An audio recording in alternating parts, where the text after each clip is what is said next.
السلام علیکم ورحمۃ اللہ وبرکاتہ۔ محترم حضرات و سامعین و معزز ساتھی و علماء کرام اور طلباء کرام اور تمام ملت کے وہ افراد جن کو جماعت تبلیغ یا اسلام کے ہر اصولی کام سے جس سے ملت کو نفع ہو رہا اس سے محبت کرنے والے ساتھیوں، میں نے اس کم عمری کے اندر اسلامی تاریخ کا جب مطالعہ کیا تو کوئی دور ایسا نہیں نظر آیا جس دور میں علماء حق نہ رہے ہوں یا علماء سو کی ایک تعداد نہ رہی ہو، اور کبھی ایسا نہیں ہوا کہ چند جملے یا چند الفاظ یا اہل حق کی چند باتوں کو پکڑ کر ایک گروہ تیار ہوا اور اس گروہ نے ان باتوں کو ایسا فتنہ بنایا اور فساد کا ذریعہ بنایا جس سے پوری امت کے اندر گمراہی کا ذریعہ بنایا۔ اگر دوسرے نظریے سے ہم دیکھتے ہیں تو جنگ جمل، جنگ صفین سے لے کر اللہ کے رسول صلی اللہ علیہ وسلم کے نواسے امام حسن حسین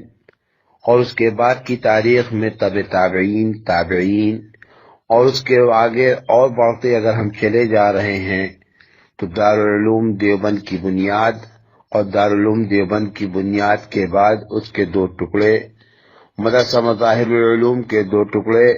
ندوۃ العلماء کو دو ٹکڑے کروانے کی تیاریاں، یا اس کے علاوہ جو بھی بڑی تنظیمیں ہندوستان کے اندر پنپی اس کو توڑوانے اور اس کو توڑنے کی راہیں ہموار کرنے والے علماء سو کی ایک جماعت ہمیشہ تیار رہی۔ اگر دیکھا جائے تو ایک بڑی تحریک تھی، بڑی جماعت تھی جمعیت العلماء، جس کو توڑا گیا اور دو حصوں میں منقسم کیا گیا۔ اگر دارالعلوم دیوبند مدرسے کو ہی دیکھا جائے تو قاری طیب صاحب رحمۃ اللہ علیہ کیا وہ دور اور اس دور کے اندر چند علماء کرام کی ناعاقبت اندیشی، ان کی غلط فہمیاں اور ان کی غلطیاں دارالعلوم دیوبند کو دو ٹکڑے میں بانٹ رہی تھیں۔ اگر اسی طریقے سے دیکھا جائے تو مظاہر العلوم کے دو ٹکڑے کیے جا رہے تھے، وہ بھی چند علماء کرام تھے جو اپنے مفاد کے لیے، جو اپنی بقا کے لیے، جو اپنے وجود کے لیے، جو اپنی انا کے لیے اور جو اپنے آپ کو لوگوں کے درمیان بہتر بنانے کے لیے اس کے دو ٹکڑے کر رہے تھے۔ یہ بات بری ضرور ہوگی لیکن سچ ہے اور تلخ ہے، ہمیں اس بات کو قبول کرنا پڑے گا۔ قاری طیب صاحب رحمۃ اللہ علیہ کا وہ دور جب علماء کا ایک گروہ، جب طلباء کا وہ گروہ جو ان کو کھلے عام مدرسے سے دوڑا کر ان کے گھر کی طرف کھدیڑ رہا تھا، اور ان میں سے کچھ لوگ ایسے تھے جن کے ہاتھ میں ریوالور تھی، اس بات کو نظر انداز نہیں کیا جا سکتا۔ میرے عزیز دوستوں اور ساتھیوں، آج جب تبلیغی جماعت اور تبلیغی جماعت کے اکابرین ملت اسلامیہ کے مفاد کے لیے اور مدارس اسلامیہ کی حفاظت کے لیے ہر طریقے سے کمر بستہ تھے، اور ہندوستان کے 80% مدارس انہی تبلیغی جماعت کی تحریک سے، اسی تبلیغی جماعت کی محنت و کوشش سے اور انہی افراد کی اولاد آج مدارس میں تعلیم یافتہ ہو رہی ہیں۔ ہم خوب اچھی طریقے سے جانتے ہیں اور دیکھ رہے ہیں کہ کئی بڑے علماء کرام کے پوتی، پوتے، بیٹی، بیٹے اعلیٰ تعالیٰ سے اعلیٰ تعلیم انگلش میڈیم اسکولوں کے اندر، ہندی میڈیم اسکولوں کے اندر حاصل کر رہے ہیں، لیکن جب ہم تبلیغی جماعت کے ان کمزور لوگوں پر جو اللہ کے دین کی باتوں کو سیکھ کر اللہ کے بندوں کے درمیان پھیلانے کی محنت اور کوشش کر رہے ہیں، جب ان کے یہاں بچے پیدا ہوتے ہیں تو وہ عزم کرتے ہیں، وہ ارادے کرتے ہیں کہ ہم ان بچوں کو مدارس اسلامیہ میں بھیج کر قرآن سکھائیں گے، دین سکھائیں گے، علم دین سکھائیں گے، اور اس سے پورے دنیا میں انشاءاللہ ثم انشاءاللہ استفادہ ہوگا، اسلام کا فائدہ ہوگا، مسلمانوں کا فائدہ ہوگا اور اسلام خوب پھیلے گا۔ اگر اس تبلیغی جماعت کے اکابرین کے اندر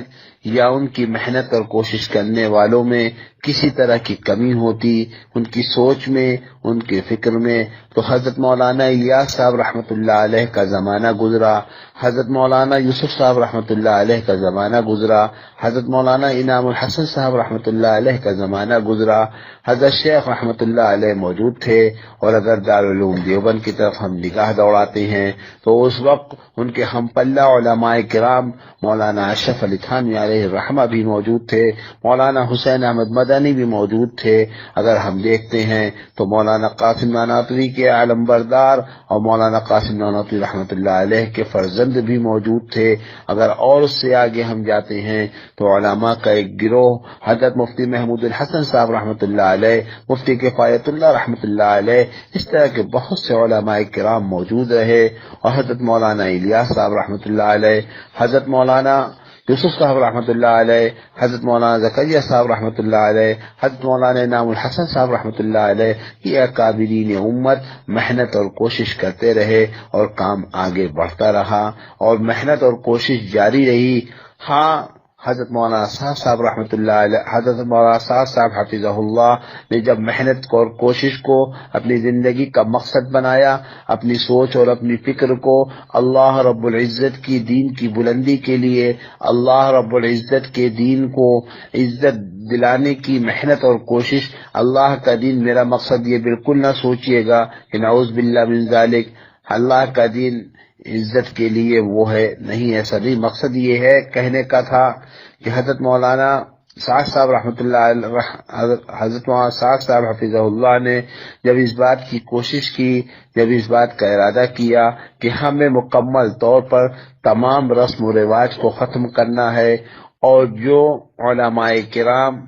تبلیغی جماعت کے نام پر یا تبلیغی جماعت کی سوچ کو یا تبلیغی جماعت کے فکر کو الگ انداز سے پیش کرنا چاہتے ہیں اور اپنے کھانے پینے کا ذریعہ بنانا چاہتے ہیں، اپنی انا اور اپنی بقا کا ذریعہ بنانا چاہتے ہیں، اپنی وجود کا ذریعہ بنانا چاہتے ہیں، اپنے آپ سے جو ہے مکمل دین کو نہیں بلکہ اس سوچ کو، اس فکر کو بڑھانا چاہتے ہیں جو غیر اسلامی ہے، جو غیر فکری ہے، تو اس وقت وہ طبقہ، وہ گروہ ان کا مخالف ہونے لگا۔ اسی گروہ نے، اسی طبقے نے ہمارے چند علماء کرام کو جو دارالعلوم دیوبند سے تعلق رکھتے ہیں ان کو بھی گمراہ کیا، اور انہوں نے بھی بغیر کسی اس کے تحقیق کے، بغیر کسی اس کے اپنی زبان کو کھول دیا، جس کے نتائج یہ ہوئے کہ آج امت مسلمہ کے اندر ایک عجیب نقطہ نقصی کا عالم ہو گیا۔ علماء نے دیواریں کھینچنا شروع کر دی ہیں، علماء نے لکیریں ایسی کھینچ دی ہیں کہ تم حق پہ یا ہم حق پہ۔ یہ وہ دور نظر آ رہا ہے جب حضرت علی، حضرت معاویہ اور یعنی دونوں حق پہ تھے، لیکن بات صرف اتنی سی آئی کہ تم کہ ہم، تو ظاہر ہے کہ تم اور ہمیں بچنا چاہیے۔ اس وقت بھی علماء کرام کے ایک گروہ نے، صحابہ کے ایک گروہ نے، اس وقت بھی اہل حق کے ایک گروہ نے دونوں کو سمجھایا، دونوں کو بجھایا، اور دونوں نے کہیں نہ کہیں ایک بڑی صلح کو، ایک بڑی چیز کو انجام دیا، اور اس کے نتائج ہم سب کے سامنے ہوئے۔ میرے عزیزان دوست اور میرے بھائیوں اور بزرگوں، میں ان علماء کرام سے بھی درخواست کرتا ہوں کہ کہیں نہ کہیں ہمیں حضرت مولانا سعد صاحب حفظہ اللہ کی محنت کو دیکھنا ہوگا، ان کی محنت اور ان کی کوشش کو آگے بڑھانے کے لیے ہمیں اب قدم سے قدم ملا کر چلنا پڑے گا۔ جب سے گجرات کے اندر مودی کا فتنہ آیا، اس فتنے نے سب کو ڈھانپ لیا ہے۔ کبھی غلام وستانوی کی شکل میں آیا، کبھی تبلیغی جماعت کے مرکز کے بعض ذمہ داروں کی شکل میں جو گجرات کے تھے ان کے اس میں آیا، کبھی مودی کا فتنہ علی گڑھ کے اس میں آیا، کبھی مودی کا فتنہ حیدرآباد سے آیا۔ تو ہمیں اس فتنے کو ختم کرنا ہوگا، موساد اور CIA اور را کی اس پالیسی کو ہمیں ختم کرنا ہوگا جس سے اسلام کو نقصان ہو رہا ہے، جس سے دینی تحریکوں کو نقصان ہو رہا ہے۔ ہمیں میرے عزیز دوستوں اور بھائیوں، ہمیں اس پر سوچنا پڑے گا کہ ان اکابرین کو کس طرح سے اور کن راستوں سے گمراہ کیا جا رہا ہے، اور وہ کون لوگ ہیں جو گمراہ کر رہے ہیں، ہمیں ان پر لگام لگانی پڑے گی۔ میں حضرت مولانا اشد مدنی حفظہ اللہ سے میں حضرت مولانا ابو القاسم نعمانی صاحب حفظہ اللہ سے اور دارالعلوم دیوبند کے دارالفتہ میں بیٹھنے والے اکابرین علماء کرام سے درخواست کرتا ہوں، اپنی تحقیق میں وسعت لائیے، اپنی سوچ اور اپنے فکر میں وسعت لائیے، اپنے خیالات میں اسلامی وسعت لائیے۔ میں بالکل نہیں کہتا ہوں کہ مغربی وسعت لائیے، یا میں بالکل نہیں کہتا ہوں کہ ایسی وسعت کو لائیے جو راہ سے منسلک ہو جائے، جو CIA سے منسلک ہو جائے،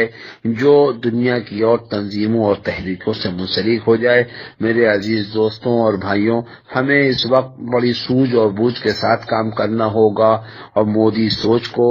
مودی فکر کو ختم کرنا ہوگا۔ ہم دیکھ رہے ہیں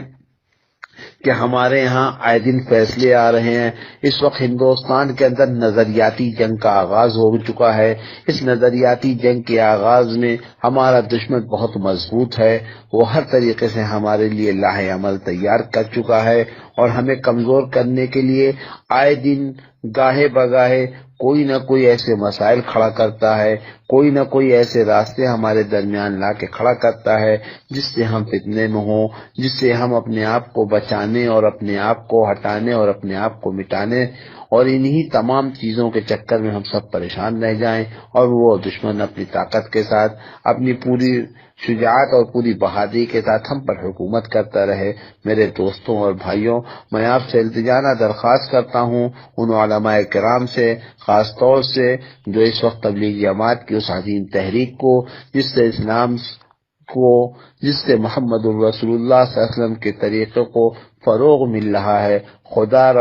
خدا را ہم سب توبہ کریں اور اللہ کی طرف رجوع کریں، مرکز نظام الدین کی طرف رجوع کریں اور ان سوچ اور اس فکر کی طرف رجوع ہوں جس میں اعلی کلمت اللہ کی بلندی ہو۔ عزیزان گرامی اور میرے عزیز ساتھیوں اور بھائیوں، میری پھر آخر میں درخواست یہی ہے کہ ہم کہیں نہ کہیں غلط فہمیوں کا ازالہ کریں اور اللہ رب العزت سے توبہ استغفار کریں، اور اس عظیم مجاہد کو، اس عظیم داعی کو، اس عظیم تبلیغ کے علم بردار کو، جس کو ہم مولانا سعد کہتے ہیں، اس کی حفاظت کے لیے، اس کی سوچ کی حفاظت کے لیے، اس کے تحفظ کے لیے، اس کے وجود اور اس کی بقا کے لیے نہیں، بلکہ اس جس راہ کو لے کر چل رہا ہے اللہ کے دین کی بلندی کے لیے، محمد الرسول اللہ صلی اللہ علیہ وسلم کے لائے ہوئے نظام کو آگے بڑھانے کے لیے، محمد الرسول اللہ صلی اللہ علیہ وسلم کے طریقے کو چلانے کے لیے، محمد الرسول اللہ صلی اللہ علیہ وسلم کی محنت کو آگے بڑھانے کے لیے جس سوچ اور جس فکر کو لے کر چل رہا، ہم سب اس کے لیے کامیابی کا راستہ بنے، ہم سب اس کے لیے جو ہے بہتر سوچ رکھیں، ہم سب اس کے لیے بہتر لاہ عمل تیار کریں جس سے ہم سب کا فائدہ ہو، ملت اسلامیہ کا فائدہ ہو، عالم انسانیت کا فائدہ ہو۔ وآخر الدعوانا الحمدللہ رب العالمین۔